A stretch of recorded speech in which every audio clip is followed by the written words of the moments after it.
And we are kicking off episode number 12. Welcome into the Let's Be Frank video podcast. I'm Jason Duhe. Alongside me will be head coach Frank Monaco. We got a loaded show for you. We're going to be talking LHSAA playoffs. We're going to be looking at some matchups this weekend for Tulane and LSU. And we're going to have special guest, head coach from Southeastern Louisiana, Coach Frank Scelfo, whose team just earned a host bid in the playoffs as they take on Idaho this weekend. In the Let's Be Frank segment, we're going to talk turf or grass. So, Coach, I'm going to go ahead and bring you on. Big weekend of football up and coming, and let's start out where we always do, which is prep. A lot of big matchups that are going to be coming up this weekend, and this is an exciting time of the year for high school football, where if you're playing in the week of the quarterfinals, as you mentioned, you're going to be having a practice on Thanksgiving morning, which was always a goal that you would list in the preseason. And these teams have a special opportunity, but you have to stay focused because there's a lot of teams out there who don't get past this weekend because of that reason, inability to be home for a week and stay focused. Right. Yeah. Way back in August, everybody puts goals up there. And as they ask the players goals, and most of them will tell you first, we want to be practicing on Thanksgiving morning, want to be practicing that week, and giving up their holidays. And I might add this. It's a nightmare for coaches about scheduling. They don't know exactly what the players prefer to practice in the morning, and most of them will agree, let's practice in the morning, coach, so we can get it done and go do something else. But yet that scares coaches because that something else could be a big distraction for them. So anyway, here we are. You're in this quarterfinal round. It's pretty exciting here about what's going on, a regional round, I should say. All right, and number one, D1. Let's go to the D1 in the public school side. You got Ruston and Denham. Denham was there by virtue of a real controversial play against Benton about a guy taking a knee. You really research this and check it out. I really feel sorry for Benton because it looks like the officials really just blew this game.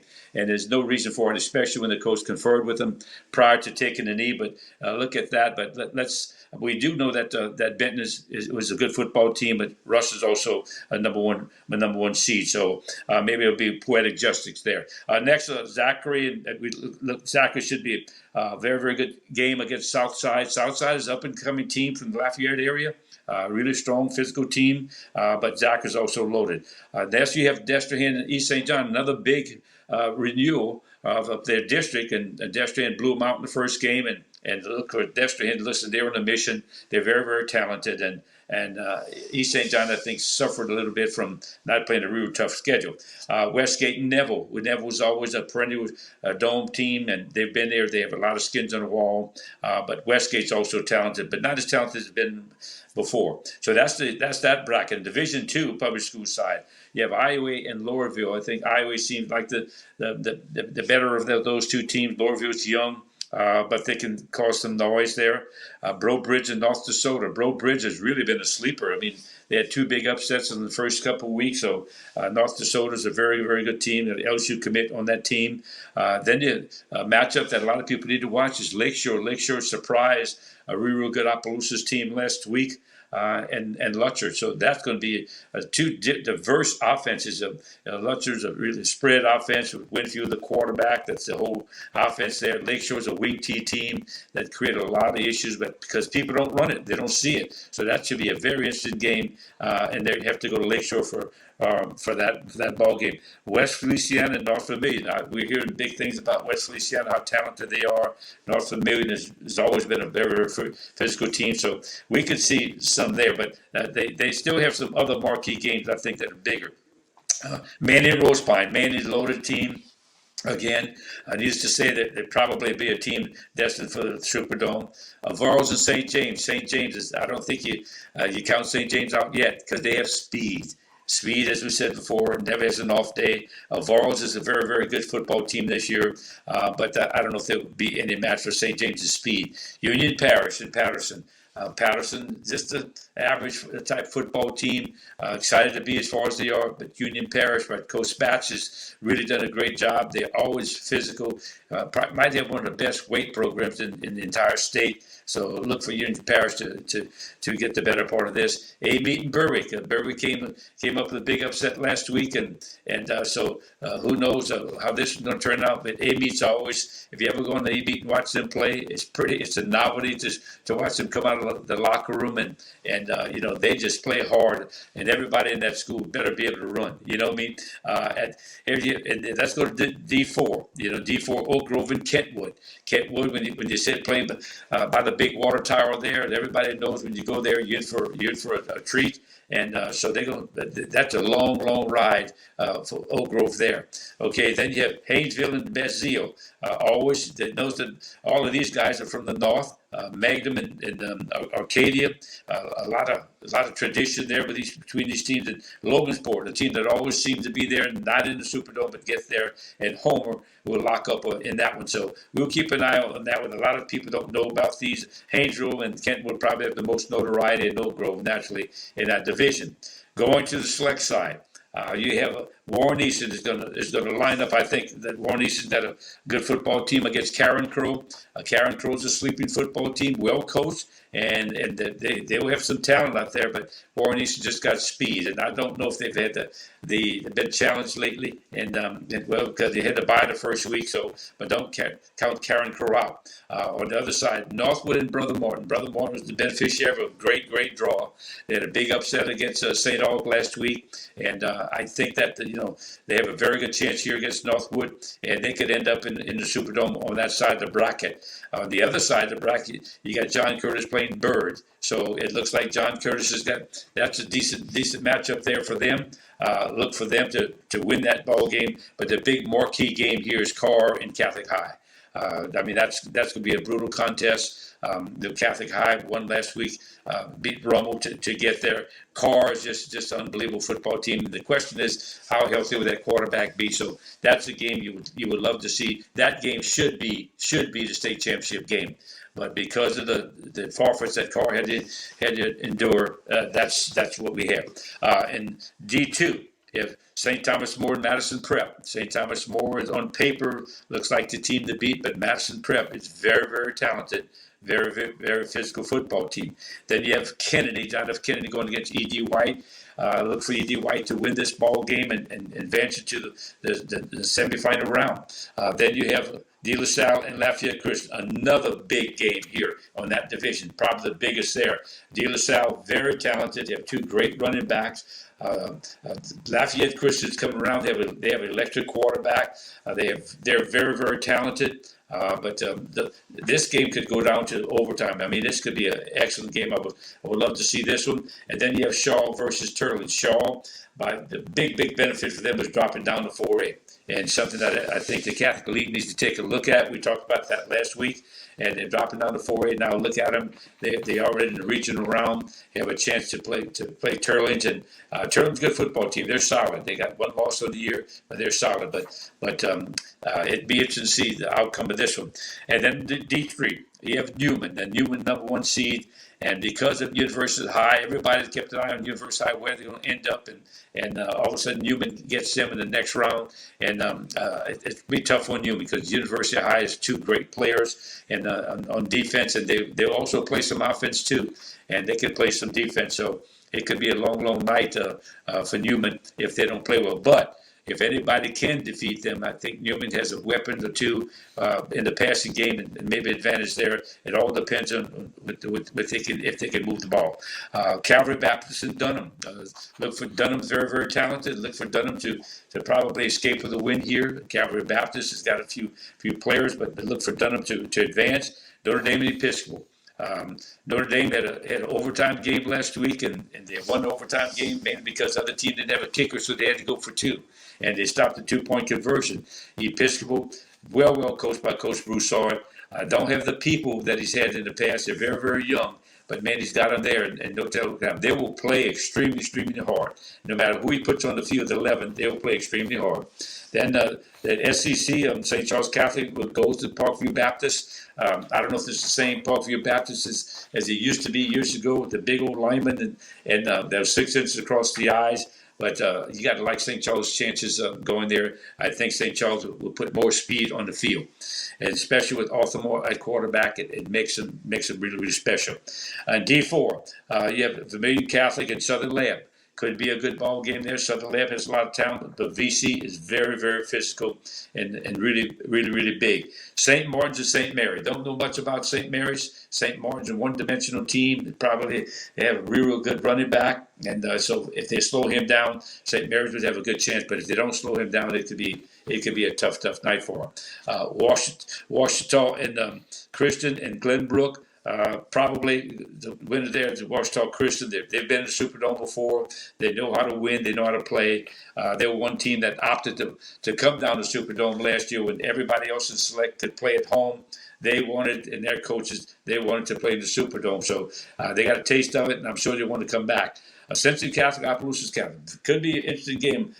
Ascension Catholic had a real big win against Riverside and surprised a lot of people last week. And Opelousas Catholic has had a fine year, so that could be an interesting game on that level. But all in all, as Jason, that you said it before, it's all how you handle Thanksgiving week. You could see this is a great, great trap week for a lot of teams. And a lot of coaches are really concerned about this because, they can get too much turkey and maybe beat a turkey on that week. Yeah, and looking at the games that you mentioned, a few that I kind of want to kind of go back over and mention as well. One of them is, of course, going to be Deschamps East St. John. I'm going to be calling that game this week, so I got to watch East St. John play earlier this season. As I mentioned, they kind of have a mix of young and older talent. You mentioned, Coach, specifically that they are the schedule that they had wasn't particularly overly difficult, but they're going to get a chance to get their second attempt at Deschamps, but we know what type of team Deschamps is. Zachary Southside, Coach, is interesting just because it's that old blood versus that, that new school. Southside, a very new team. I think that'll be interesting, but I think the biggest game of the week is, like you mentioned, Carr versus Catholic. Probably should be the state champion. But, Coach, here's the question, too. How do you handle winning that game? Because it's not like you got somebody that you're going to be able to run over the next week. You got to play John Curtis, likely have to play John Curtis the following week. And then you still have to play Warren Eastern, likely out of that top part of the bracket. So whoever wins that game is not necessarily going to be the state champion, but they definitely have that fast track and feel like they should be able to win it. Right, exactly. So let's go ahead and take a look at the local college roundup and take a look at some previews. Coach, LSU is going to be taking the road and going to College Station after their win over versus UAB. They handled business as they should have in UAB. Coach, Texas A&M is just in a really rough spot right now. They are not very consistent. They can't move the football offensively. They've struggled in games that they likely shouldn't have.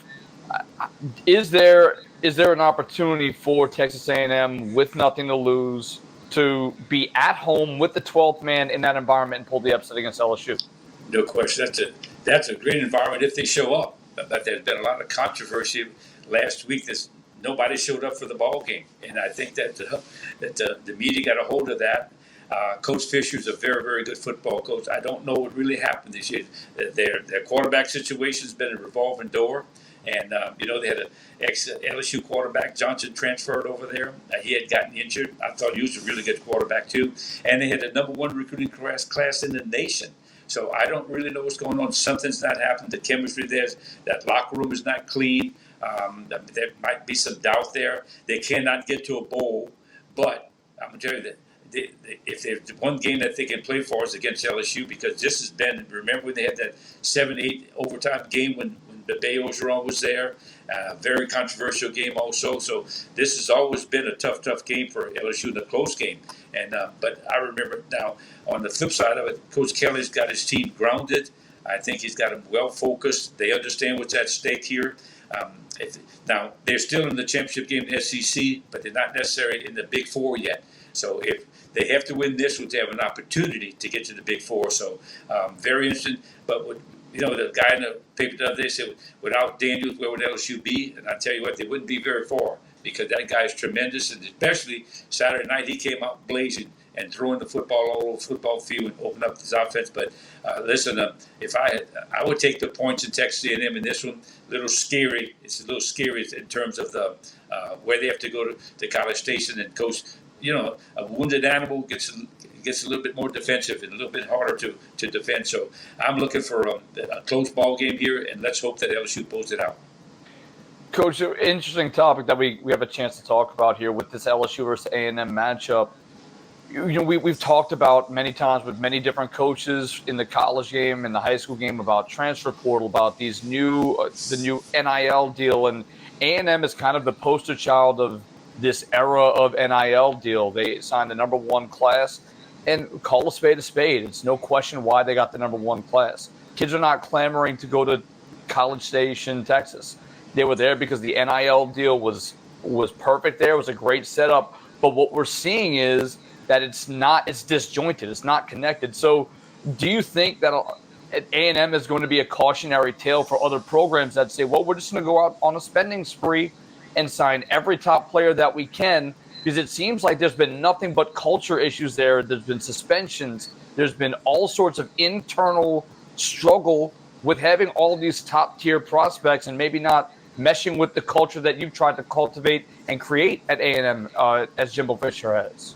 Oh, you have to really watch that, because if you blend the wrong guys in the wrong spots, that locker room gets really messy, and you end up being like the warden in the prison. You have to keep everybody happy, and there's only one ball to go around. They all want touches, and they all want playing time, and that's a big thing. So you're gonna have a lot of internal conferences with that. So there's a lot of baggage that comes with that situation, and that's what people. Most important thing, you want character on your team. When you recruit a kid, you want a kid to be there 3 or 4 years to help your program, and not be selfish, not about him. So I think that's just something that probably got into the program. Who knows? I mean, we're not there, but I do know this: they have more of endowment. They're probably second in the country in their endowment. That school has a lot of money, and so they can buy out that contract, even though it's like $40 billion left. But they can buy out that contract if they wanted to. I think the story is they have the most Fortune 500 executives graduated from A&M, so it's no shock that they have the money to back it up. Coach, in our next matchup, we're going to talk about Tulane getting a big win versus SMU, 59-24. And it's a big win, having to turn things around from that UCF game, be able to focus, put the blinders on, and look at your next opponent, and they handle business. And it shouldn't be shocking to see that from this Coach Fritz-led team. Well, I tell you, I was at that game and froze my fanny off that on Thursday night, but it was worth it because they came out. They were great on defense. Special teams are just unbelievable with them. They had 2 big kickoff returns that set up touchdowns. One was 55 yards, the other was like 50 yards to set up two of their scores. But they were good in every phase. The only little glitch that they had was a guy trying to pick up a rolling punt. He should never tried to do that, and that actually led to SMU's first score from the 10-yard line. So but they were dominant in every phase. And SMU, they were on a short week also. SMU looked like they didn't even practice. They really looked flat in the whole deal. But Tulane actually took it to them. Credit to Coach Fritz for having his team ready on a short week. I think they were a little embarrassed about that Central Florida thing. And, boy, they responded. And now they have a chance to play Friday morning at 11 a.m. For the chance to host the thing. That's the first time in the history of Tulane that they've had an opportunity to host a championship. So, and Cincinnati's talented. Last year's game, Tulane should have won it. It was a very, very close game, and they should have won the ball game. They had a couple turnovers, a couple plays that meant the difference in the game. They lost a number of games like that. That's what people don't realize about Tulane. They were on the verge of winning 4 or 5 other games. One of them was just a missed field goal at the end, which is a chip shot. So, but now that this year things are falling together for them a little bit better, and I think that was their war cry going into the season. Those kids knew that they could be there because they got 2 of the finest linebackers in the country as a tandem. I don't know if anybody's got 2 like them. So don't be a bit surprised to see them beat Cincinnati and get in that championship game. Coach, what's one key in that game that Tulane has to follow through in if they're going to beat Cincinnati? I think the key is that the quarterback practices to play well. He has to take care of the ball, and he has to play well. He does a nice job of running. He doesn't have polio. The guy can actually run a little bit, and he's a very accurate thrower. I was surprised at their receiving core, how talented they are. And another thing about it, they have an older team. And I think that makes a big difference. They have an older team. The other night was senior night, and there's something like 20 seniors. I mean, nowadays in D1 football, you don't get that. I mean, that's guys that's getting their degrees. That's guys that's been there a long time, that sort of thing. Coach Fritz said in the paper, he brought in Spears, his best running back, and said, listen, you get an opportunity, you ought to go pro. I mean, so that's when you see a head coach tell that to a player, but I thought that was pretty cool. But anyway, it'll be fun to watch this on. I can't wait to see it on Friday morning. It's a great opportunity for Tulane. Again, it'll be on ABC, the prime time game. So awesome to see Tulane get elevated to the level of status that they had this season. Again, all credit to Coach Fritz and the building that he's done at that program. I mean, we can't speak enough to the job he's done. We're going to go ahead and turn the page to look at the New Orleans Saints, and the Saints defeated the Rams 27-20 in that matchup. Coach, what are your takeaways after the Saints' victory against the Rams? Jason, I've always said I think Dalton is a pretty good quarterback. I mean, I don't know whether people, what are they watching? He gets a bad rap. I mean, they blame him when a receiver touches the ball and then he tips it for an interception. They blame him when the guy taps the ball at the defensive line. They blame him when they can't get the best players on the field. I mean, that's amazing. I'm amazed at what he did. 21 out of 25 throwing the ball the other day. Had some great throws, had deep throws. He got Olave on a deep route. I mean, beautiful throw right there. I don't know what else they can add. Now, it did help that Taysom Hill came in, and I did see Taysom Hill. I kept saying, I said, he's running a wildcat, but he's good enough to throw. When he's going to throw one? And sure enough, he got an opportunity to throw a pass the other day, which they should do a little bit more of with him. But that gives them, they're not exactly a dual quarterback situation. He's just a wildcat guy that can give them that tough yard and good middle distance guy. In other words, when it's second and 3, 2nd and 5, or something like that, he can move the change for you. And I think that's a big advantage there. And the defense was shorthanded. I mean, look at that offensive line. 3 new starters in the offensive line. 3. I mean, that's unbelievable that they did so well. And I think that if they put that together, they get some of those guys back, they actually can make a little run here. I know it's be tough. Frisco's tough. You saw them on TV last night. They're a really good football team. But look, I like their chances this week also. All right, then I'll do it for our first segment. And we're going to go ahead and head to our break in just a moment. Before we do that, we want to thank our title sponsor, Accardo and Dufresne Law Firms. Samuel Accardo Jr. and Henri P. Dufresne, your go-to River Parish lawyers. Experience, tenacity, and results. Sammy Accardo and Henri Dufresne provide comprehensive legal services in personal injury, hurricane claims, business litigation, successions, and estate planning. Our trial experience, know-how, and commitment to protect and serve our clients is unparalleled. We provide complete real estate title and escrow services through our affiliate, State Title LLC. The River Parish is our home, and serving our communities is our passion. In our next segment, we're going to have on special guest, head coach of Southeastern Louisiana, Frank Scelfo. And later on, we'll have turf or grass. And in Football 101, we'll have pregame routines. So remember, you're watching on Varsity Sports Now.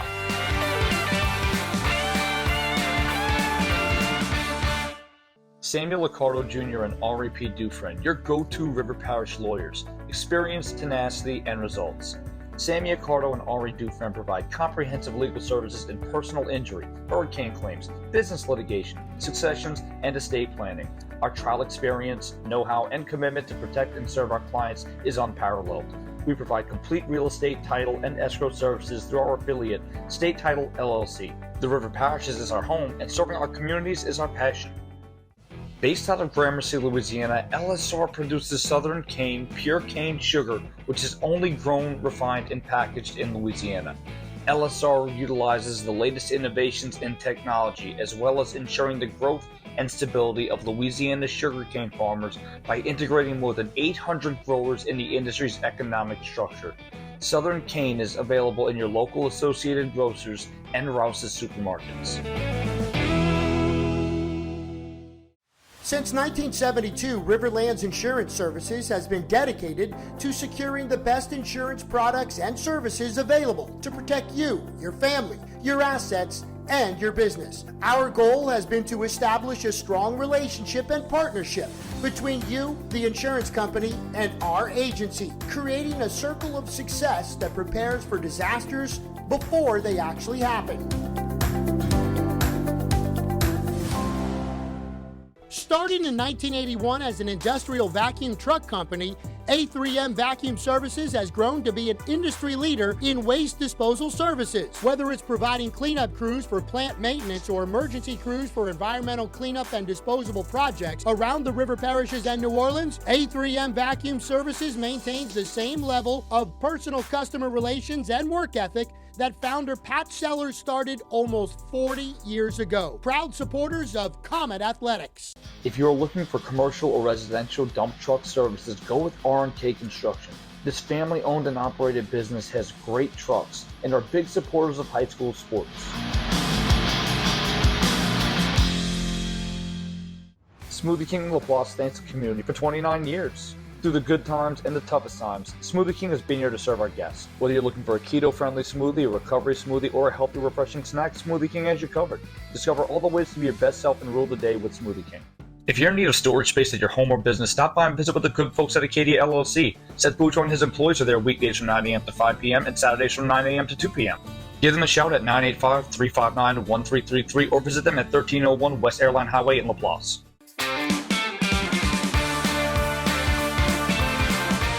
Tonight, our special guest is coached in high school, college, and the professional ranks. He coached with the Jacksonville Jaguars, and in college, coached at Tulane, Louisiana Tech, Arizona, and University of Texas San Antonio before landing as the head coach at Southeastern Louisiana University since 2018. We want to welcome on our special guest, Frank Scelfo.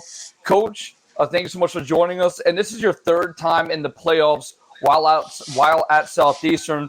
What do you give a credit to for your program of playing at such a high elite level over the past years that you've been coaching? I think we developed a culture there. It's everybody's got good players, and you go out and you play every Saturday. But there's a reason why some teams continue to win over time, and they consistently win. And I think it's because of the values and ethics and morals that you have in the locker room, and the more guys we recruit to fit those categories, I think the better we are. And we've developed that. We lost when I got here in 19. We went 4-7 in the last game of the year. We lost 44-0 to Nichols down in Thibodaux. And I said after that game, that'll never happen again. And I made some changes on our staff, and I made some changes on our football team personnel-wise, and we haven't looked back since. And I think it's our players bought in, our staff has bought in, our administration has bought in on the vision that we all have, which is to have consistently have success at the national level. And that's kind of what we're trying to do right now. Yeah. Coach, going back a little bit and just talk a little bit about your background, because you've been a head coach in high school. You were assistant coach. You and I had an opportunity to work in high school together at Jesuit. Then we worked together at Tulane, and then I was gone, and you and that 12-0 1998 team at Tulane University, and I'm sure you got a lot of comparisons with that in your team now. Veteran team, things like that, but before we go any further, everybody needs to know out there, Frank Monica has been instrumental in me where I'm at now and throughout my career. He helped me in high school. We worked together at Jesuit. I was a head coach. My first job was as a head coach. I didn't know what the heck I was doing. In fact, I was the only coach. We didn't have a staff or anything else. I used to have to dress out at practice because we only had 15 players. Was that a But years later, he hired me at Jesuit, and I went to work for him, and I learned about organization and things like that. And when I left there, I thought I was ready to be a head coach again, and I wasn't because I couldn't do it like he did. But then a few years later, he was instrumental in getting me back and hiring me at Tulane. And I was able to learn again from him. And then throughout the years, Coach, you meant so much to me in my career, being able to lean on you, talk to you, see you. You're always just so comfortable to be able to talk to you about whatever I needed to talk to you about and lean on you. So I just want to tell everybody thank you. I appreciate that. Oh, thank you, Coach. But you had a lot to do with it. Coach. You have that personality that's engaging. You engage into the alumni, engage into your own players, and I think that they respect you an awful lot for what you bring to the table. And by being well rounded, Coach. What do you think is the biggest difference between, or is there any difference between high school, college, and pro? Because you coach on every level. And I remember you telling me some stories about some pro players about not everybody in the NFL is a great player. So what do you think is the biggest difference in getting those guys together, especially in the NFL, to be winners? The NFL is a different animal altogether. I think it's really almost easier to coach guys in the NFL because the stakes are so high for them to be able to keep their job. They don't have a lot of high paying jobs like they can get over there. And, it's critical for them to be able to perform at a high level. So I think you have to build trust so much faster because they need to know that you're going to be there for them and that what you're teaching them and what you're telling them is actually going to help them. And when they do that, then they're all in. And when they go all in now, they are really all in. I think in college and high school at times, especially in college, really, there's so many things that they divert their attention. These guys they got so much stuff to do. And in college, you have a lot of free time. It doesn't seem like you have a lot of free time, but you do. Classes now online. We don't have classes on Fridays. There's a lot of evenings that they don't have anything to do. There's a lot of free time. So you have to really, I think, corral those guys in and teach them, get them to understand what's so important. And, in high school, at least they got their moms, and their dads. But I always said in high school, if something happens, you call the mom and dad. In the NFL, something happens, you call their agent. In college, they call you. You call the coach. And that's kind of how the whole process works. So, it's all different. All of them have great experiences. There's good coaching at every level, but I will tell you this: there's bad coaching at every level too. There's guys that could care less about fundamentals. They could care less about They I always said that if you hadn't coached high school football, you really don't know how to teach. You're really going to struggle in this profession being able to relate to players. And Right. The purest form of coaching and teaching at the level because you're starting with nothing, no knowledge of anything. It's just a lump of clay and you're molding it. And I think that's always been, for me, helped me out in this profession, being able to take kids and develop them, over time. And I've always had that's been the biggest reward to take a freshman who came in and when he walked out as a 22-year-old senior or 23-year-old man, and we got the most out of him and he got the most out of himself. I think that's the most rewarding thing for me. Coach, that was so prophetic. That's really, really great stuff right there, what you just said. Coach, when you first got there, I remember talking to you, and you came to our quarterback club one night, and you said that you wanted to recruit locally because prior to that when you inherited that job, you had a lot of guys that were JC guys, and they weren't local guys, and they weren't high school players. So elaborate a little bit on that. Yeah, we did. We started in Hammond, and we work ourselves out. We want every player that we can get that's good, right? And we don't get them all. A lot of them go to a lot of different places for different reasons. But we're going to start in this area first. I like California. I don't go out there. I don't know. Maybe the podcast goes out there, whatever. But I ain't coming out there to get players. I can tell you that because I don't think they're tough enough to play in the South. I think the South has the best football. I think it's proven year in and year out throughout the country. The best players come from the South. There's more passion about the game down here. And so I'm from Louisiana, Coach. You know that. I want to give the kids of Louisiana the first opportunity to go to school, get a degree, play college football. It's a great game and we all love, and have that opportunity before I go out and go anywhere else.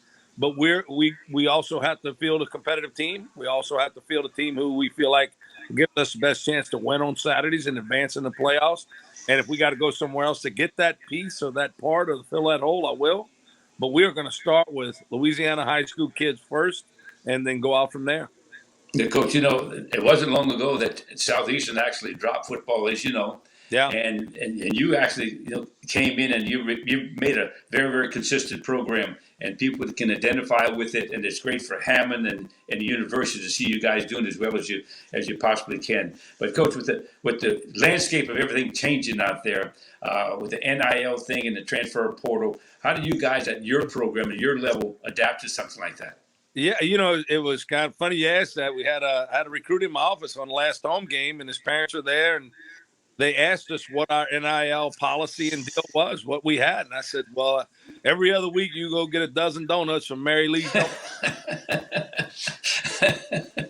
You want to play ball? Let's go play ball. You looking for money, or you looking for somebody to then you need to go somewhere else. We don't have that. We're back. We're still in the purest form of we're going to give you a full scholarship. We'll pay you room, board, tuition, books, and fees. And you're going to play a great game in a great stadium, great environment, and you're going to win. And if that you're looking for more than that, this ain't the place for you. So, from that standpoint, that's just the way we handle it. The transfer portal is a little bit different, Coach. I think that, and I talk to coaches all the time, there's been there's a lot of positive in that. There's also the opportunity for you to ruin your entire culture, because if you bring the wrong guys in or too many of the wrong guys, they have an opportunity. You really have to gauge your team to find out if the leadership can handle too much too many external issues that could possibly come with taking transfers out of there. So I think that's really a touchy situation. The coach's profession, we all know each other. Everybody knows each other. And so you got to really trust those guys when they tell you he's a great kid. He just really couldn't play here. And so he kind of got put on the back burner, but he's a, good student, good kid, and loves the game. Well, we might roll the dice on a guy like that. But we turned down a lot of players now. I mean, really good players, high recruited kids out of high school that we just don't feel like fit what we're looking for from a culture standpoint. They're good players. We can see that on film. But that's not, as well as I do, that's not what makes a good football team. It's not about the players. It's about the culture in the locker room, and then that permeating over to the field. Yeah, Coach, I always said, Nancy, my wife, and your wife Holly can pick out the blue chippers. But recruiting is that guy that, look underneath every rock and look at those intangibles that he's got. Coach, how many guys can you sign this year? Well, how about that one? That's a good one, too. The NCAA and all their infinite wisdom. That's the worst run organization in the history of the world besides the Fed. Tell you that. That's about the dumbest group of people that are supposedly smart, dumbest decisions. They've retroactively allowed you to sign almost as many as you want and push them back to last year's class because of COVID. And then, which means you can have a big class this year. But what they didn't allow for is the increase in the amount of scholarship limits. And our university we're guided by the scholarship budget limit on that, from 63 scholarships in our budget. So some schools will be able to take advantage of that. We're not one. So we'll still stay by the old rules because of the amount from a budgetary standpoint. But at the same time, other schools will be able to just go in and fill up their rosters, basically, is what they want to do. It all came about because the FBS kind of passed a rule that they were willing to cut a bunch of guys just so they go out and sign more guys because they didn't like the ones that they had and then force them into the portal, right?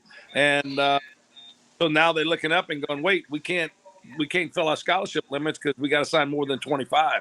Well, yeah, you cut all those other guys, and that's why you did that, and that's why you're in a situation you're in. But the powers be Kansas, and puts their head in the sand and their butts up in the air and said, go ahead and do what you need to do.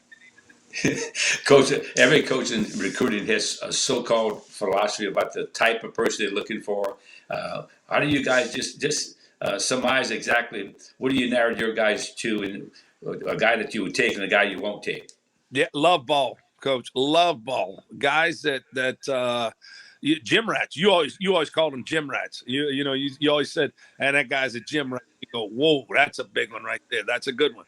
So it's those guys. So when it comes down to two people, you can kind of tell. You know that. You talk to them, you watch them play, you watch them how the passion that they play with, and you have a feel for them, and the high school coach is telling you look, he's our leader. I'm just telling you, he's the best player on the team. I know you like that one. He's bigger, fast, and stronger, but this is the guy. And I'll give you a great example. Gage Laverdane. Gage Laverdane is one of the best players that we have. He's one of the best players in the country. Excuse me. And he wasn't recruited by anybody. But that guy loves ball. Put a ball in his hands and watch him go. Football, basketball, I don't care what. He is just such an unbelievable competitor. And so the number one trait for us is, does he really love the game that we're trying to – because it's so hard, right? The game is so hard to play and stay locked in for 4 or 5 years, man, the grind, the lifting, the study halls, the meetings, the practices, the games, and it just keeps on and on and on. And you have to really have a passion for it to continue to do it.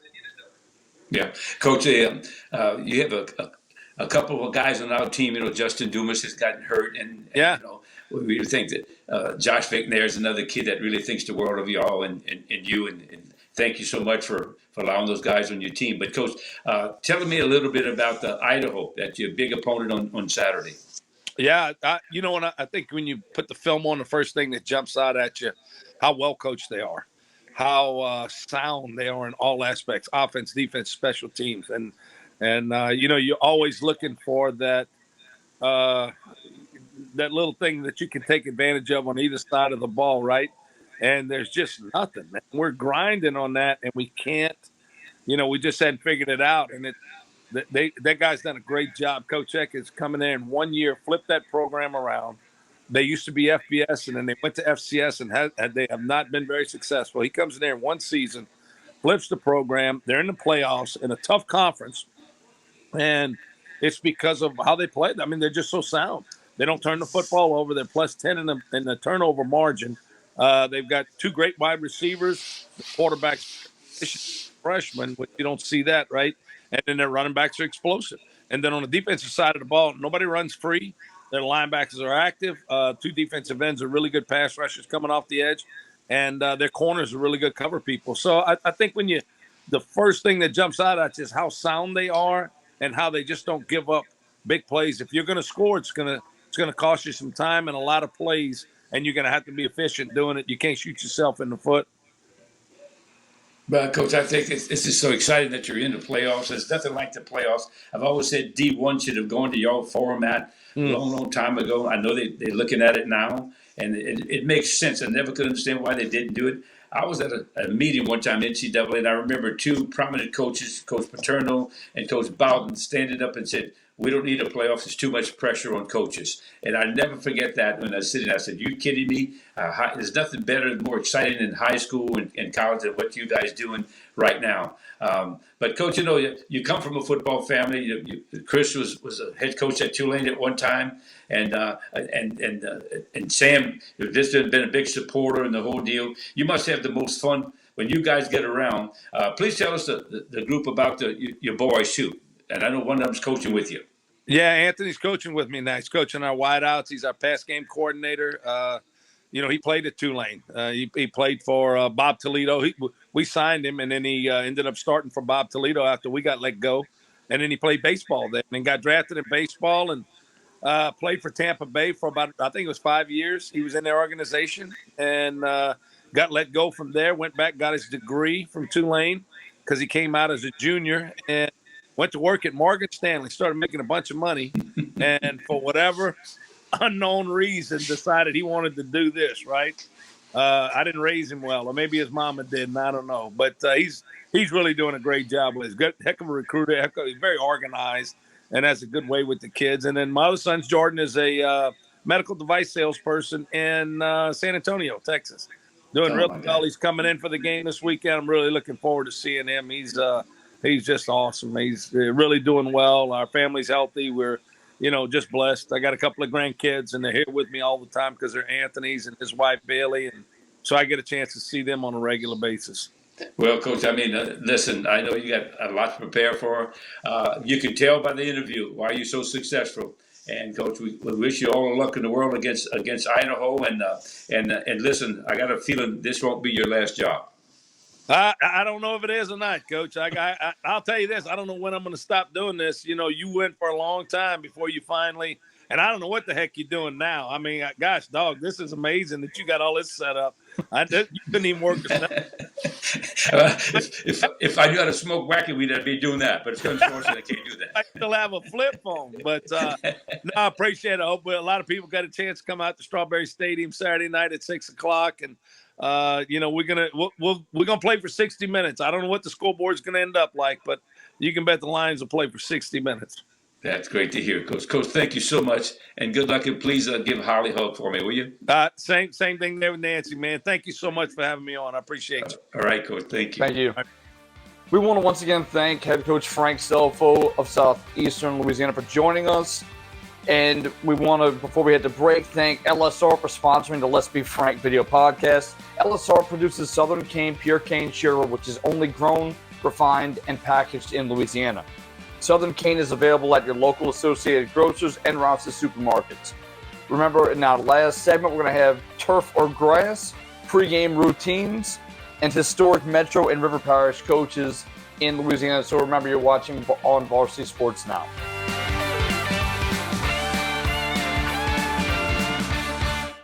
Samuel Liccardo Jr. and Henri P. Dufresne, your go-to River Parish lawyers. Experience, tenacity, and results.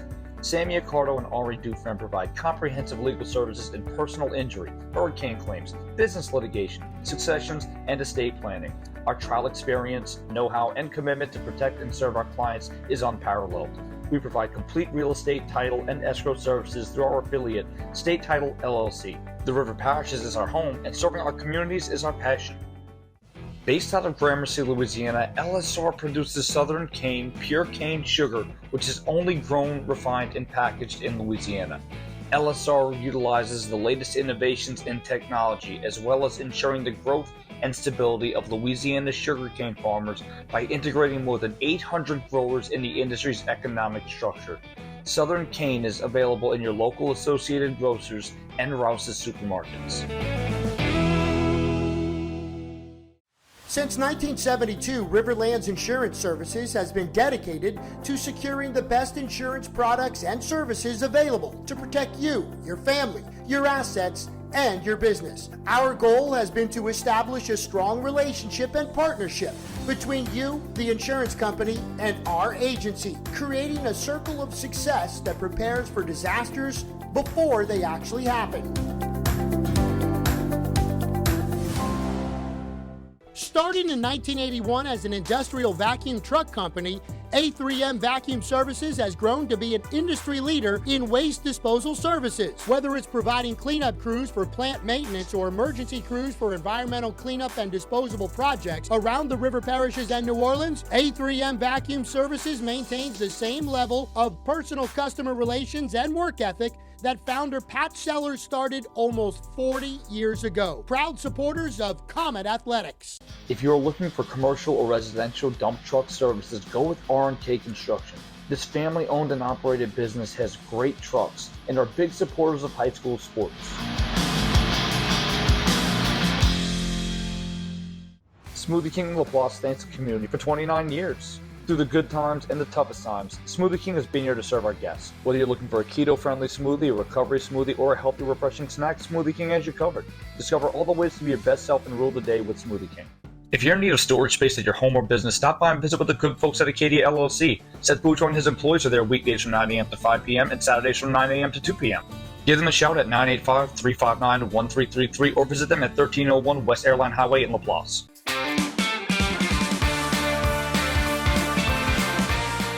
Welcome back to the Let's Be Frank video podcast. We are in our Let's Be Frank segment, but we'd like to thank Riverlands Insurance for sponsoring our show. Since 1972, Riverlands Insurance Services has been dedicated to securing the best insurance products and services available to protect you, your family, your assets, and your business.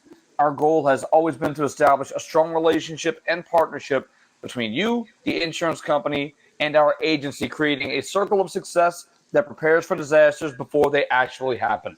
Coach, in the Let's Be Frank segment this week, you want to talk about the debate over turf or grass. So, Coach, can you talk us through this one? Yeah. I didn't realize that it was such a controversy until a couple of weeks ago, and that actually playing on both and being involved with it. When I was at Tulane, we played on it naturally in the Superdome at that particular time. We didn't have it at my high school at St. Charles Catholic, Will Grass Field. But lately, it's come about, and some of the pro players are the ones that are bringing it up, the NFL themselves. And they're committing, and they're trying to say, why? And the biggest thing is they're having these non-contact injuries, and most of them are knees that are going the other direction for whatever it is. And so, you say, well, what's the benefit of having turf? One, the benefit is that I think if it rains, you got a solid surface to play on. You can have decent footing, the striping wall would be very, very visible. There's some advantage there, and I think that for the most part, every step will be a sure step. Some of the negatives what they're talking about now, and also, it takes the drama out where you're going to practice. If it rains one day, you can practice on the turf rather than go slop around in the mud. That's a huge, huge advantage for teams that have it. I did not have that benefit when I was in high school to have a turf field. But I can see that benefit. What the NFL is talking about, and just recently the negatives are the non-contact injuries. Matt Straub was on TV just this morning, and he was talking about that. He said the owners don't mind spending millions and maybe $1 billion to build a stadium, but yet the players, they need more safety. And in terms of this, not only is the knee injuries are concerned, with you find out that a quarterback gets dumped and his shoulder is thrown into the ground, or a running back is thrown to the ground. So it's created some unhealthy situation for him, aside from the regular contact. So they're legislating right now, maybe to do something about that now. Can they qualify how many injuries on turf compared to grass? I have not seen the statistics. I'm sure the NFL has something like that. On top of that, you get a lot of abrasions and scrapes, and these things can get bacteria in there and also create a problem. And that's why you see a lot of these guys wearing this tape. They put it on their arms when they're playing on turf, so they don't get those things. But turf normally is different, and some are better than others, especially on the high school level. Some of the cheaper brand. Now, most turfs have a 10-year warranty, and some of them have the rubber pellets in it. That's another thing that can kind of fly up and get in your eyes. That's not a dangerous thing. But on the flip side of it, when you have grass on the field, you have to constantly cut it at least 3 or 4 times a week. You have to herbicide it. You have to fertilize the grass, and you have to water it. I mean, there's a lot of work. I know. I lived that life for many, many years, and had to do it all myself, and that sort of thing. So that's a big, big deal. But right now, I really can see what the concern is from the NFL, and because in college they can have it. A player's going to play in college maybe 2 or 3 years, in high school maybe 2 or 3 years. But when you get an NFL player, they're going to play on that stuff for 10, 15 years. And I might add this. 1 year when I was at Tulane, Coach Bobby Bowden was at Florida State, and they were practicing for the Sugar Bowl. And they practiced at our place at Tulane University at the time. And we talked about that. And I said, Coach, what we did every now and then, we practiced on grass because the turf wears your legs down and you get leg weary. And he said, really? And I think he listened to that a little bit, and because he was practicing the Superdome every day for that bowl game, and I think he did go to a couple of grass fields and get freshen his team up a little bit, because it does have wear and tear on your legs. And even as a coach, you can feel that difference. So I can see this being a very, very controversial issue going forward. I can see a lot of teams swapping to it. Now, will it be expensive for some of the dome teams to do it? Yes, it will be, because like in Dallas, they have to find a way to put the grass out there a certain amount of time and then move it back in. But there's a huge, huge difference between playing turf and playing on the grass as far as the injuries are concerned. The plus factor is that fact, like when you get inclement weather, at least you have a decent footing, and the balls, at least you can have a dry ball most of the time. So my take on turf, take it for what it is, and I know the players committee is trying to do something about it, and maybe about returning at least some of the other fields back to grass. If you take a look at the way Arizona has their field set up, though, they have their dome, but they have it's that device that it pulls the grass onto the field, and that's a really cool thing. I don't know how feasible that is for some places doing it with the Superdome, obviously, wouldn't be able to have a retractable grass field in theirs. But again, I think that's a very interesting topic that you brought up, Coach. Thanks for discussing that today. But let's go ahead and look at the expertise that you have as a coach and take a look at pregame routines. So, Coach, can you take us through pregame routines, what's important, and how do you approach each game the same way? Jason, the reason I want to talk about this is because if you've never played the game of football, if you're a parent, if you're just a fan, if you've been played in a band and you never played the game of football, it's hard for you to comprehend this part of the game. And all week long, the intensity builds up. You prepare for a game, you run your gassers, you weight lift, you watch a lot of tape, and you practice 2 to 2.5 hours a day.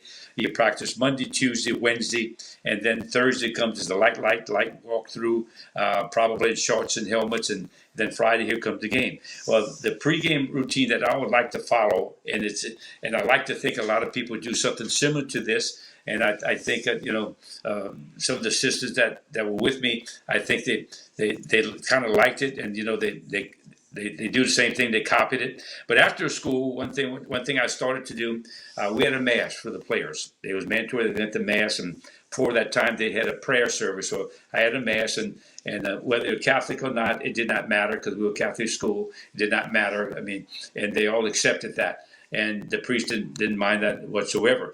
But the mass was mandatory. And then we all went to a pregame meal. Now that just took place. And the reason why I kept the kids there and I did not let them go home, prior to me taking a job at St. Charles Catholic, there was some kids went home to grab their clothes, get a pregame meal, and then came back to school. And on the way back, they got in a car accident.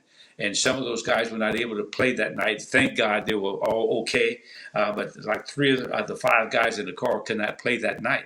So I said, well, I would never do that. I'm going to keep my players here and make sure that I got my hand on them. I know exactly where they are. Well, anyway, after that, we had the pregame meal. Now, the pregame meal was some kind of pasta.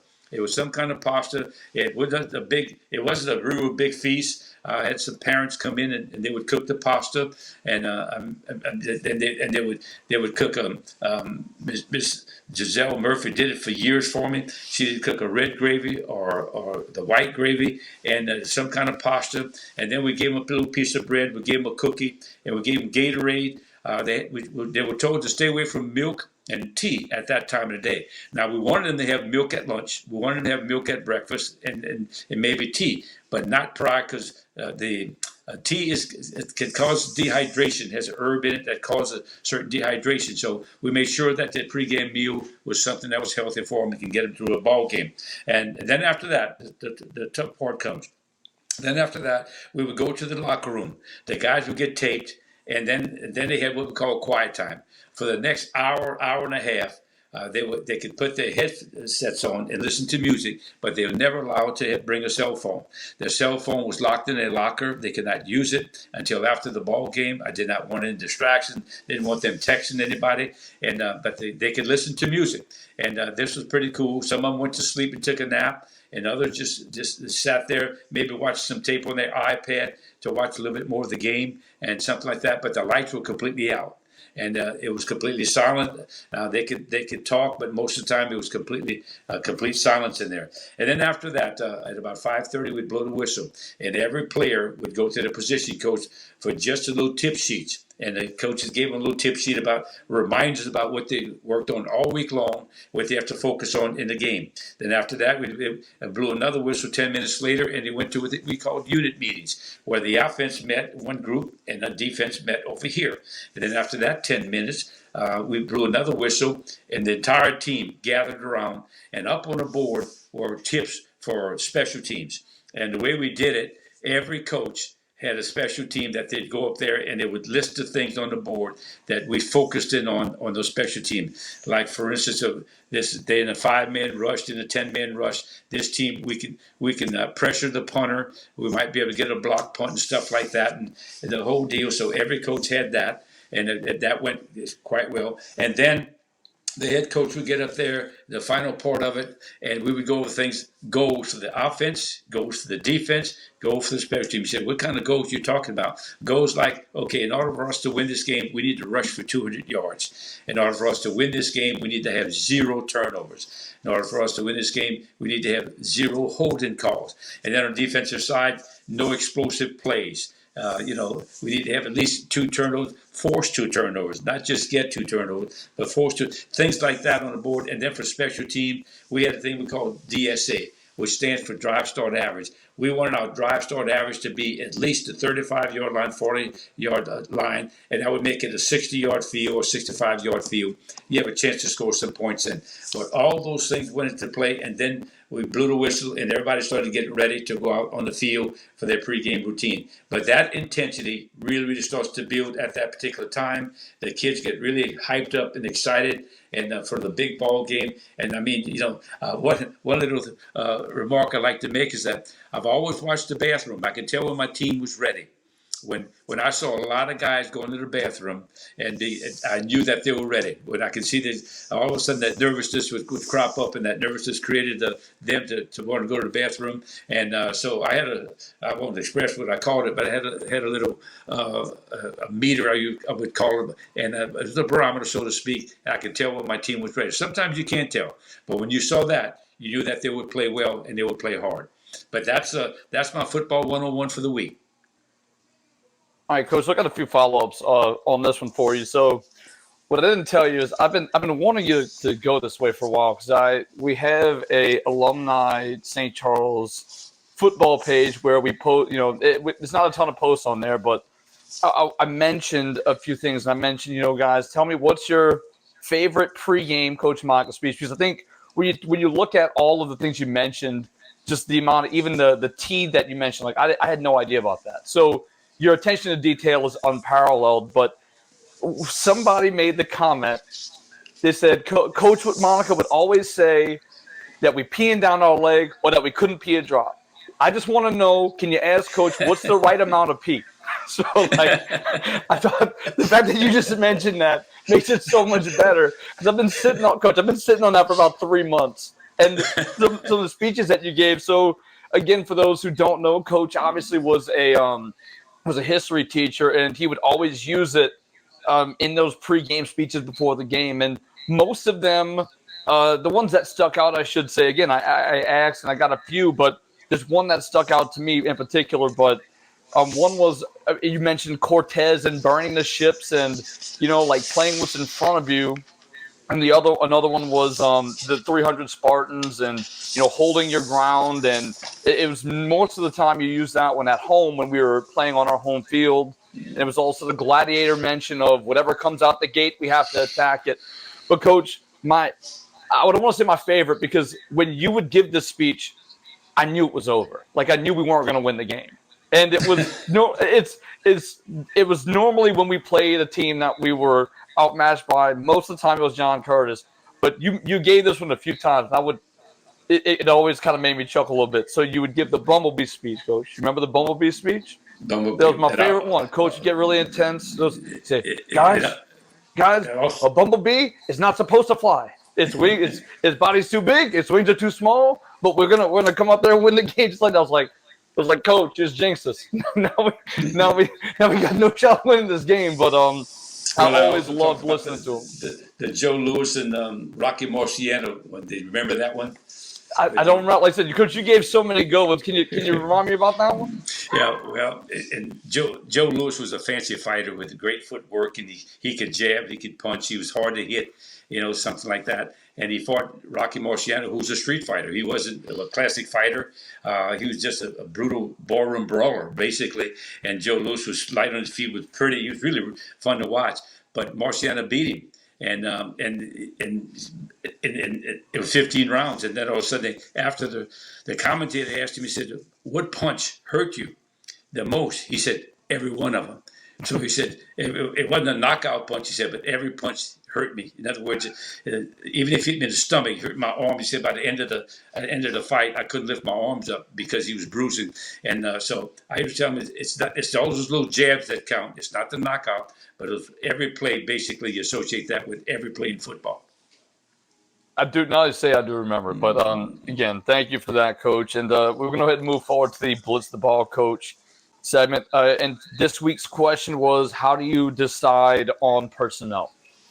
A very good question, Jason. This is what we do. First of all, when a guy comes in and he wants to play a position, I ask him, say, where do you like to play? So he goes, I like to be a tight end. We try him at tight end.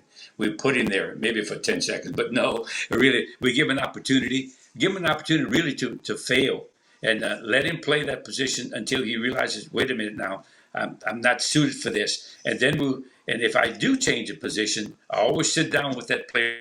I just don't say, hey, you, go over here. I sit down with that player and say, listen, we need help with the offensive line. I know you want to play defensive line because it's glamorous and stuff like that, because offensive linemen are hard to find. Most kids want to play defense. They get their name called, they get more notoriety. But I would first of all ask that guy, I said, okay, what position do you want to play? Secondly, is through evaluation. I would look through the spring, for instance, and look at spring and all the spring work that we did with the weightlifting to the strength level, his quickness level, because we timed him in the spring. We did a series of things in the spring we called Ironman competition, which meant your 40-yard dash time, running a mile and a half, your bench press, your deadlift, your squat. We'd look at your 40-yard dash time, your shuttle time. All of these factors went to say, well, this guy might be pretty good at this position. Also, by training them to see, did he have decent hands? A lot of guys could have really been good receivers, but they couldn't catch. So that makes for a good receiver.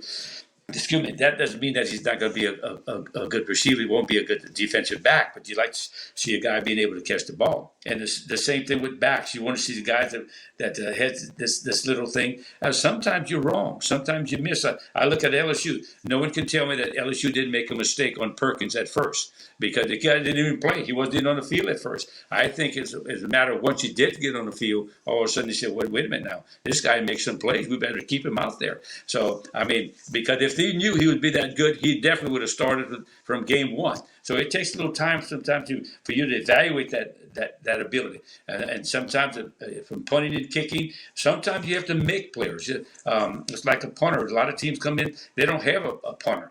And if you took your whole football team and you had 90 players left and you said, hold the ball and show me how you punt, 85 would not even know how to hold it to punt it.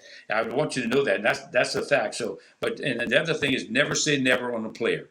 Never say never. Don't ever say this player will never play. I remember a kid, I had a Jesuit high school. The coaches, he was so clumsy as a sophomore. The coach said, Coach, please cut this kid. I didn't believe in cutting. And I still don't. I didn't believe in cutting. And I'm glad I stuck to my gun there. Said, Coach, cut him. He's going to get somebody hurt. The guy cannot play. He's always in the wrong spot. Coach, by the time that guy was a senior, he was a starter for us. He ended up being 6'3", 215, made an all-district, and now he's one of the most successful lawyers in New Orleans. So I'm certainly glad I didn't cut him just in case I need a lawyer. But basically, that's it. By a lot of evaluation, and sometimes it's luck, and sometimes it's just you try them until they fail, and then you move positions where they can have some success. And I think that's important. And Coach, you would use the again. I'm probably going to botch it, but it was the Barracudas and Piranhas. Is that what you called that? Was that the spring segment where you'd have the switch positions, where you'd have offensive players on defense and defensive players on offense? Yeah, we had all kind of names. Then I had the water moccasins, and then I had the cobras, and on the other side I had the sharks and the barracudas, on the other side. So, mean fish, and then that was pretty cool, and the guys identified with that. How much did you utilize that in terms of deciding personnel when talking about changing? Because I know some thought went into testing those guys in spring, but like how much thought goes into moving a guy to a different position in the upcoming season based on spring practice and the other side of the ball? I think that spring practice was very crucial. That's one thing I wanted. Spring for me was one, to evaluate talent, and two, I wanted my guys to be competitive.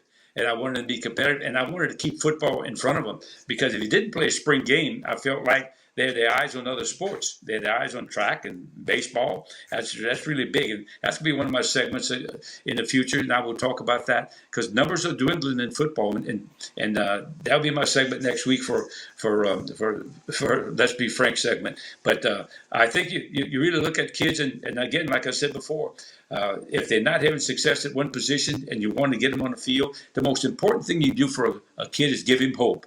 And you give him hope by saying, this is your role in your team. This is your role. Whatever the sport is, your role. He might get in maybe just when you're playing nickel package, but he knows that it's nickel package time, he's in the ball game. That he knows his role, and you appreciate that. You would never have a problem with a kid as long as he knows his role. Thank you, Coach, for that. And we're going to move on to our Thanks for the Memory segment, where you wanted to look at historic Metro and River Parish coaches, in particular when you were younger and either playing or coaching. So can you dive into that for us? Oh my God, Jason! There's so many guys I want to thank for. They were friends. We were competitive against one another, but you could call them, and I don't ever remember a time when I called a coach and said, "No, coach, you're SOB, and I'm not swapping film with you," or something like that. Even though I think they knew that we would be gladiators against one another on the field, we do everything we can to win legally. And after the ball game, we will be close friends and talk and see one another. And I think you respect the integrity of the game. You respect other coaches too. And I think that was very, very important. And there were times. I mean, you say, why is this guy doing this or whatever? But I think you understand. But going back to some of the River Parish and Metro guys that I've got to know during the year, and I'm just throw some out, and I'm not going to mention all of them, but this is a ton of them. First of all, you got Coach Jenkins right there at Lutcher, who's a great coach. He's still there. Coach Duhe, who I coached myself at Lutcher, and he went on to win several state championships at Lutcher himself. Really miss him. We're still friends. Coach Larry Dotrieve, we talk at least 2-3 times a week, and very, very close. He was at the end of his career at East St. John as a coach, and coached in college, and coached in Canadian League. Laurie DuPont, one of the winningest coaches ever, and Larry, Tim, for instance, they're in the Hall of Fame. Those guys, and Laurie DuPont also in the Hall of Fame. Laurie DuPont at West St. John had a lot of success. Steve Robichaud, Rudy Dinvo over at West St. John, Steve Robichaud at Destrehan, very good friends, had some skins on the wall, will be Hall of Fame one day. Rick Gailey, my good friend Rick Gailey, passed away. He was, we worked together at Tulane one time, then he went on to St. James. A quick story about that. Rick applied for the St. James job, and nobody knew him from Adam.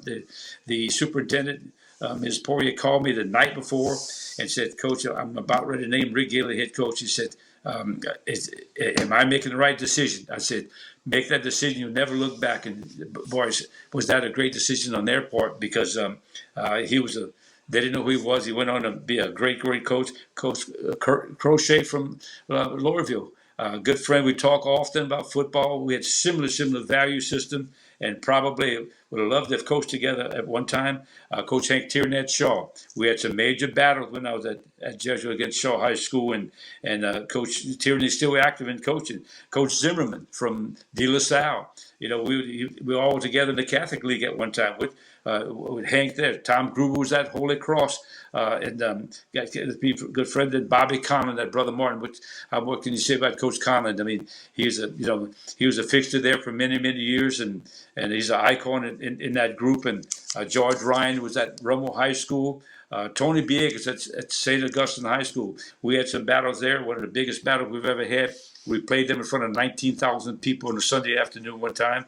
Coach Bill Cemento at Chalmette. He used to also be in part of the Catholic League at one time. And ran the wing tee, and when nobody else was running, Coach Mickey Roussel, who's still around over at Riverside.